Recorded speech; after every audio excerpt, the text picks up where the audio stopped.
Thanks so much for being patient with me. I've got 5 different cabinets to show you today. I'm very excited about it. Some of these are better than others. Let's uh, let's talk about them in turn. So most of these are from Replicade. This guy is not, and I'll show you more about that. Obviously, these are 1/16 or one. I believe this is 1/16, and this is one, or these are 1/16. This is 1/8, if I remember right in terms of the size. But I've been collecting these for just a little bit, and I'm really excited to share them with you. Hey now, Alex Lopez is here. So what these are pure arcade replicas. Now, these aren't running NES or gaming on a chip or anything. These are actually like the real arcade ROMs running on some sort of emulated system. Now, if you're here looking for a technical explanation or for me to rip the backs off of this and see what's inside, probably not going to happen. This is more of a show and tell thing than anything else. So let's start off with my very first one that I got, which of course was Dragon's Lair. And how could it not be, right? This, of course, I went and had signed by Don Bluth and Gary Goldman. So this is not just a regular prize, it's a big prize to be able to have this here. Of course, Dragon's Lair, I'm gonna go ahead and unplug the power here. It's got a battery, it'll play for a while uncharged, but I've had it charging all night. So this was the one of the first Laserdisc games at the arcade. What you're seeing here is actually what you would see in the arcade back in the early 80s. It even has a fully working display, backlit marquee.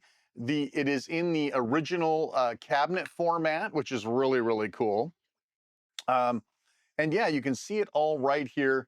And this is pretty much perfectly replicated. I can tell you as a Dragon's Lair fan, it is perfectly replicated. Let me turn this up here. Sorry, I'm doing this through my mic, so maybe you can hear, maybe you can't. So this is the attract mode. Of course, the game looks exactly the same. So these were known to be in Replicade. Their sort of reputation is this is the arcade game. Standard stencils. So let me show you the back here. I find this interesting. Hopefully my camera is well aligned here. Oh, that's not going to work out. Let me turn that down. So on the back, I find this very interesting that almost every one of these is a little bit different than the other one, and you'll see why in a minute. So this Dragon's Lair has a micro USB plug for charging, volume knob, a power switch, but this is an on-off power switch, not a momentary switch, but an on-off, up and down switch. You have a USB port for both players. So you can play 2 players, each one having their own controller, which is actually kind of cool. And if that wasn't enough, HDMI out. So you could literally put this on top of your TV, plug it into your TV, plug a couple of controllers in, and you're playing Dragon's Lair together on the big screen. I believe this is actually stereo out. There's 2 speakers. Because Dragon's Lair was a Laserdisc game, there's a little drawer down here that has a Laserdisc player in it, right? And this is what the Laserdisc players looked like. And inside, there's actually a little Laserdisc in there. How great is that? So when they say they're going to replicate it, they did the whole deal. And this drawer, by the way, was famous for people kicking the side of the machine or hitting it and causing the game to glitch out. Arcade owners would have to go around and reset the damn thing when people got pissed off and started kicking the machine. So kind of neat, right? So this is sort of like, this is a flagship, right? So this has it all. Everything is here. I guess I didn't turn it back on. I think this coin door opens too, but you have to, I don't have any fingernails, so there's some coins, some tokens in there. I don't have any fingernails to get that open. So yeah, so pretty cool. It's got a basic boot screen for those of you who've never seen one. Of course, Digital Leisure owns all this stuff. And maybe we'll play one of these later, right? Based on what you guys want to see. So this was Dragon's Lair. Now, Dragon's Lair gets all the credit. Space Ace was always my favorite of the Laserdisc games. And here again, it is perfectly preserved. This is in the conversion cabinet where they used the red T molding, which I think is really, really cool. And again, same thing, fully working screen or scoring screen LED. And then, of course, it is a Laserdisc game, so you get the full meal game itself. Right, also got signed by Don Bluth and Gary Goldman. Same sort of side art, same oddball bitched about by collectors bezel at the top. And I will unplug this guy. And again, we'll look at the back. Now, you're sitting there going, Shane, but this looks exactly like Dragon's Lair. And it does. It looks exactly like it. But there is a couple of things here worth noting. And again, I'm trying to figure out like why there would be a difference, right? So again, this has a USB-C charging port. Thank God. Thumbs up. That is a change that everybody can get behind. You do have a USB 2, a USB 1, of course, and HDMI. Notice there's like these screws around there. There's actually something mounting them in there, which makes me wonder if maybe this isn't mounted as well as this one is. But yeah, now, and the other thing that I find really weird is this is a momentary switch, not a physical on-off switch.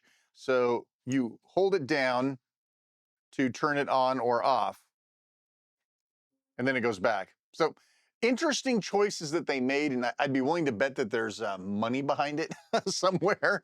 It's probably cheaper or whatever. Here we also have. No, I never opened up my CD player for this. Well, that's fun. Let's do that together. So this is the Laserdisc player, still in the packaging. I never opened it. Why not do that together here? Right. No disc in there for this one yet. I must have that in the rest of the packaging in the back. But yeah, how cool is that? This one's black versus white. The inside of here, nothing in there. Probably has better better cushioning than the actual arcade game did. Yeah, so very cool. I'll turn this one back on and we'll put it in the background. Dragon's Lair here. All right, so we're down to 3. Let's talk about these. So Q*bert, everybody knows Q*bert, right? If you're even remotely interested in retro gaming, you know all about Q*bert. And of course, I have several times had the opportunity to interview, whoops, stuff falling all over the place here. I've had ample opportunity to interview Warren Davis. By the way, this is his book, Creating Q*bert, Other Classic Video Games.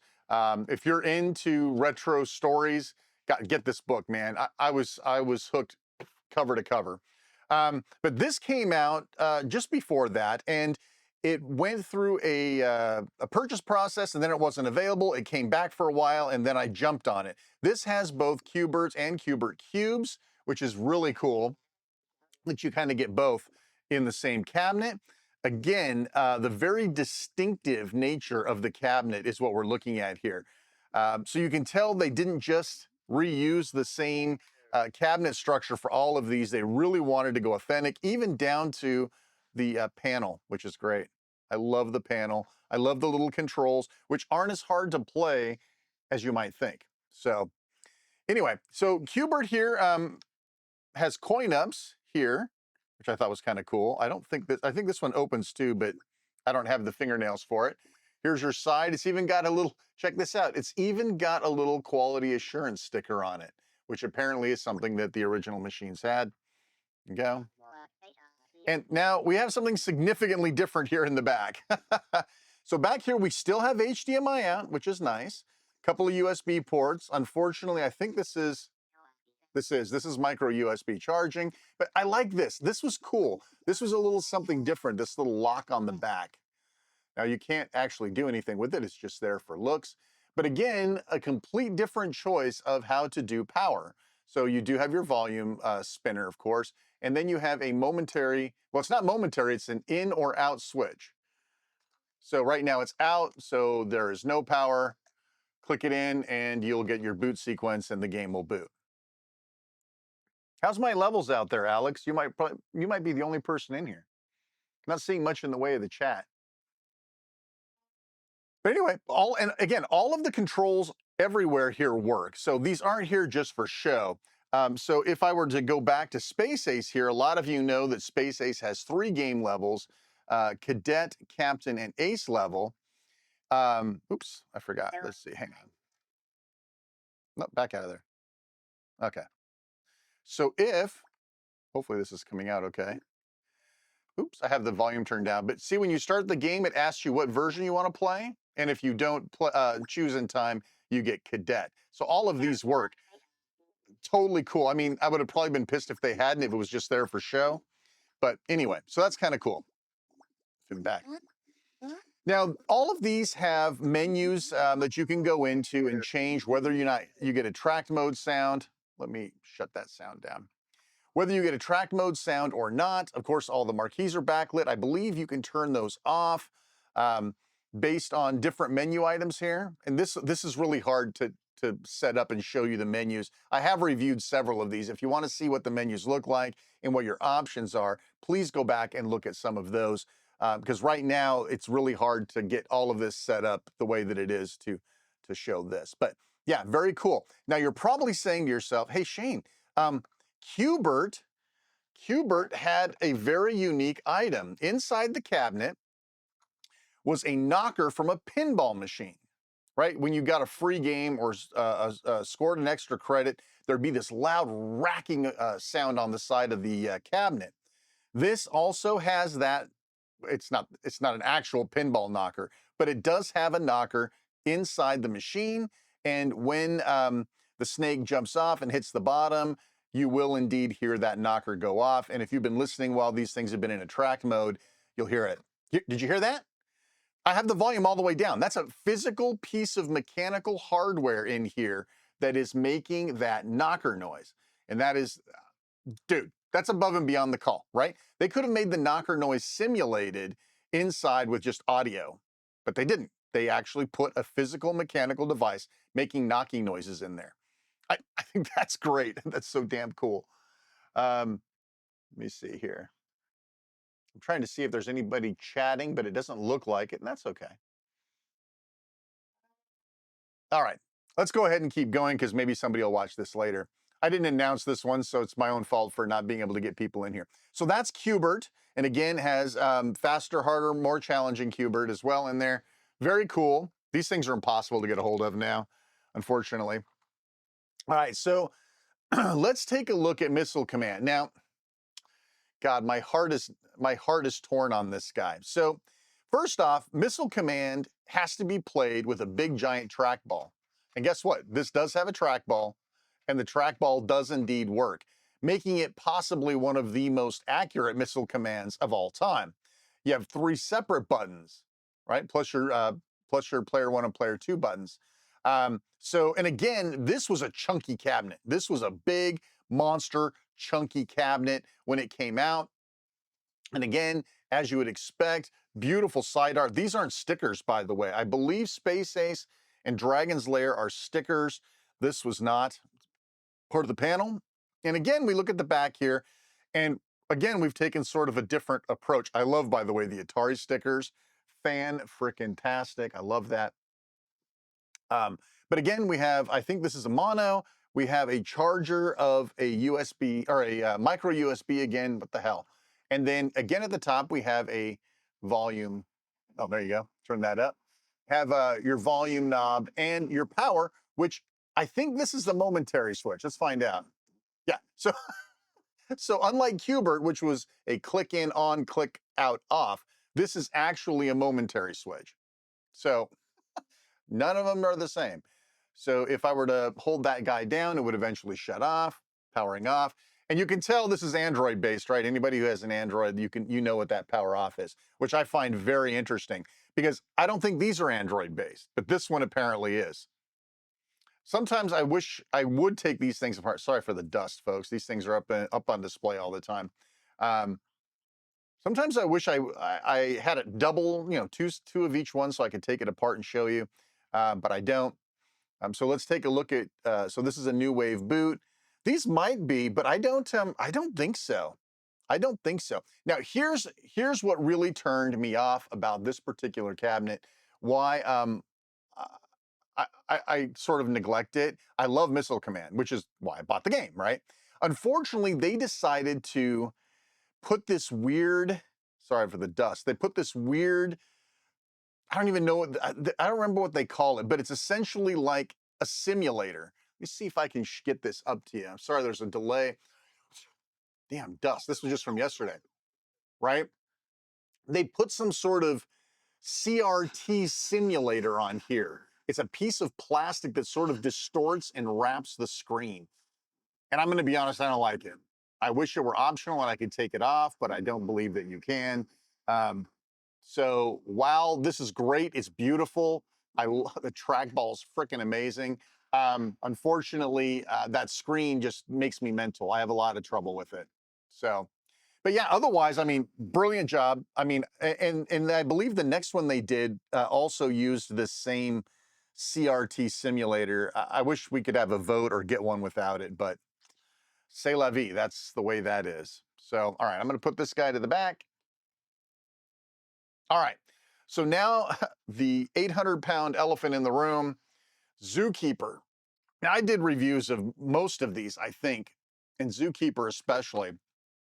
First off, hey, calm down over there. All right, so Zookeeper is, in fact, probably in my top 5 arcade games of all time. You're going, dude, how can that be true when there's like,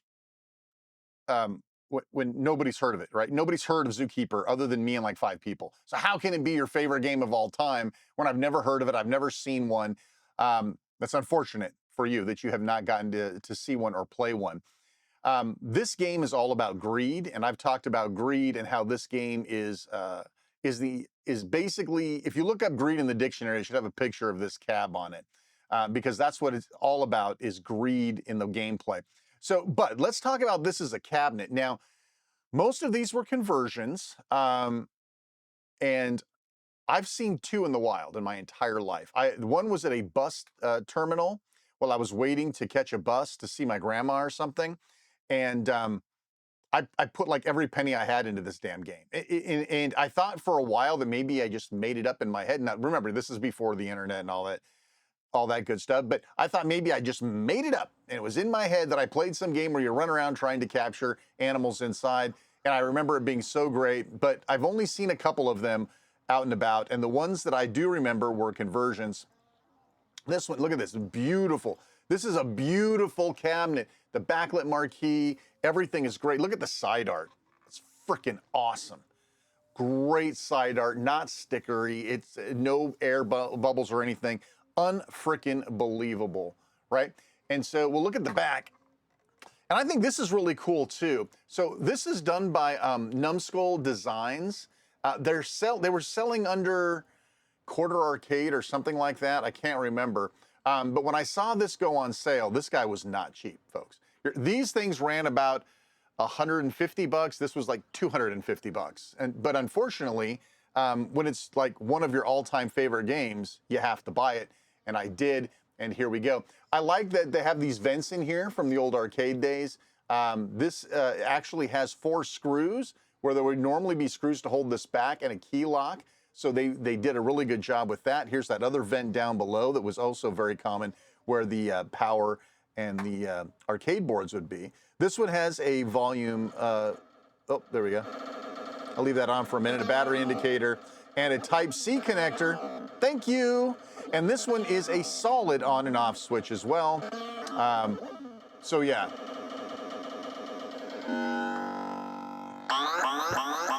If nothing else, you have to admit it has one of the most unusual sounds of any game.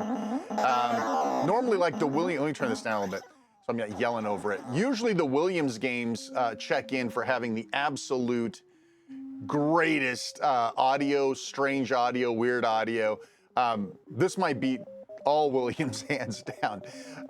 It even has the kickboard down here. Like I said, they did a full meal job on this guy. Now, the biggest, unfortunately, what makes this a sad story is that there is a control problem.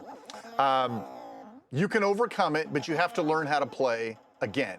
So if you've played this at the arcade or on MAME or whatever, and you're used to this working a certain way, you may find problems with the way that you play, unfortunately. And they've come out and said they are not going to fix it. So what I've got is as good as I can get of Zookeeper. And listen, it's just as a set piece, it's amazing.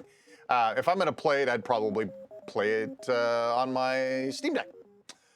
So anyway, yeah, so there's Zookeeper. Gorgeous, beautiful, huge, heavy. It's almost the weight of a real arcade cabinet. No, that's not true. But yeah, these are my prized possessions. And I'm very excited to have them, of course, and having, of course, with Space Ace signed by Gary Goldman and by Don Bluth. He also did this one in red to match the T molding.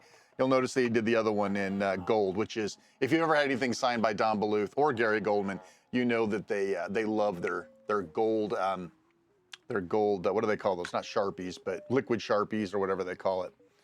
So yeah, I'm truly blessed to have the opportunity to own these, and I'm very thrilled to be able to share them with you. You know, I didn't even notice that this was backlit too. That's really weird. You would have thought I'd have caught that, but I did not until just now.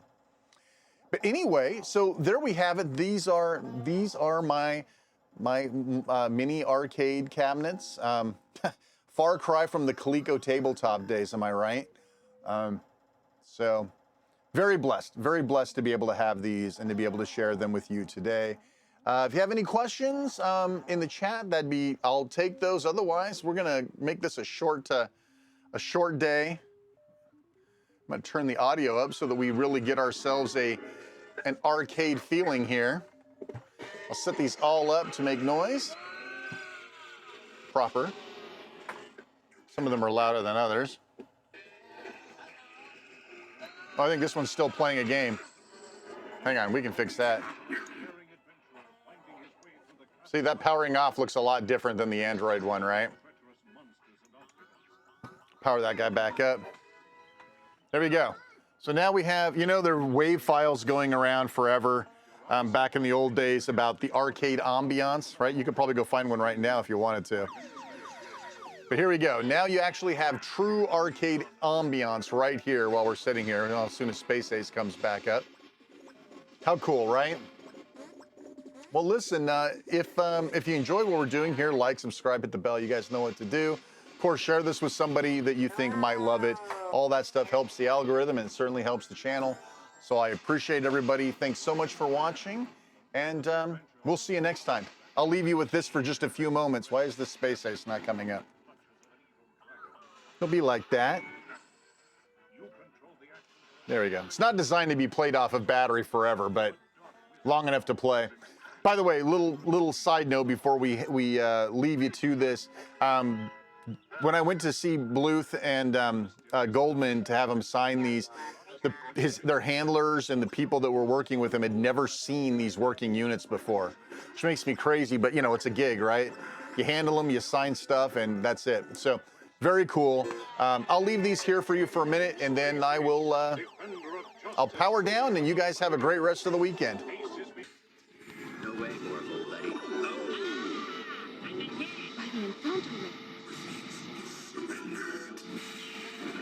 Struggle with Dexter to regain his manhood.